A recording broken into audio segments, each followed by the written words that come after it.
primero de todo quiero saber cómo surgió la idea y por qué quiso recrear. How did you come up with this idea? Why did you want to recreate Noah's character? Well, you know, the Noah story is one of the oldest stories ever told.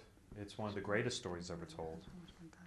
People have been telling the story over and over again and writing it down for, it's probably been written down more than any story besides the other Bible stories, than any other story in the world. And it's a story that belongs to everybody. It's not just a Judeo-Christian Islamic story. You go anywhere on the planet, people know the story. Yet no one had tried to bring that film, that story to the cinema, you know. And I think that's for a couple of reasons. First, you know, the technology to make all these miracles come to life, because everything in the Noah story is miraculous. Didn't exist until recently. The other reason is there's not much there. There's only 4 chapters. And so you had to do a lot of work to sort of imagine what those 4 chapters could be like in a 2-hour-long movie. A pesar de esto, parece que el mundo todavía no está preparado para que se cuente esta historia. In spite of this, it seems like the world is not ready to hear this story. Why? Hay gente que se siente ofendida, hay gente que quizás piensa que no fue así, siendo, digamos, un pasaje del Antiguo Testamento, ¿no? que está próximo a la leyenda y bueno, a la ficción. ¿Por qué? Y si quiero saber si él contaba con esto desde el primer momento. Well, there are actually people who are reacting who feel offended, as they always are, but did you count on this when you started making the film? Well, I think the controversy is about something people haven't seen yet, you know, and as soon as people start to see the movie, which is going to happen in a couple of weeks, I think there won't be much controversy. The film is taking 4 chapters of the Bible and trying to interpret that in a way for a 2-hour-long movie. It's a film filled with, you know, that's very, very entertaining, first and foremost, but also raises a lot of questions for people to talk about. Why Jennifer Connelly and Russell Crowe?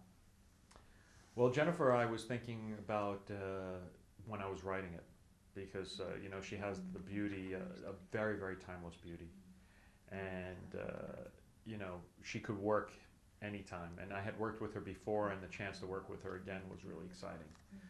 Filling the role of Noah was very hard because there's so many miracles that happen in the story that finding someone that is truthful, that can relate to it, and make it feel real what was happening, all the animals arriving 2 by 2, the great deluge happening, you know, huge giant angels walking on the planet. We needed someone who was completely connected to reality and to the truth. A pesar, digamos, de todos estos efectos especiales, etcétera, hay un gran mensaje, ¿no? Yo quiero saber si, en general, en todas sus películas, esa intensidad que siempre muestra, si tiene, digamos, que menguarla o canalizarla para que la película no parezca tan alejada o para poder acercarse precisamente al público. In spite of all those visual effects, there's a big message.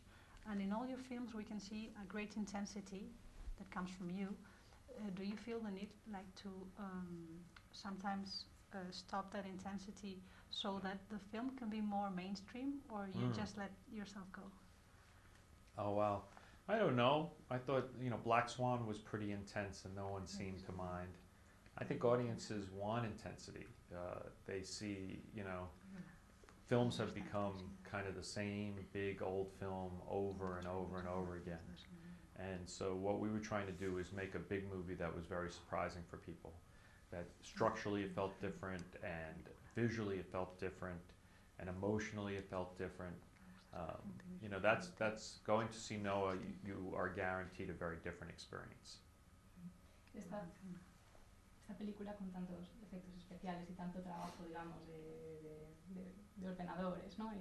Y le va a introducir en este tipo de género, en este cine, va a volver a otras películas más intimistas, más... With such big visual effects and so much technology, do you think you're going to be more and more into this kind of films, or are you going back to the ones you used to make? I have no idea. We'll see. You know, I think every story, you know, dictates itself what type of storytelling techniques it needs. When you make a film like Noah, you want to make a visual spectacle. You want to create shots that people haven't seen before. You want to bring the deluge to life. You want to bring all the animals to life. So we had to do something very, very different and big. You know, but if you do a small film, you don't always need that. So it just depends on what the material is. Thank you very much.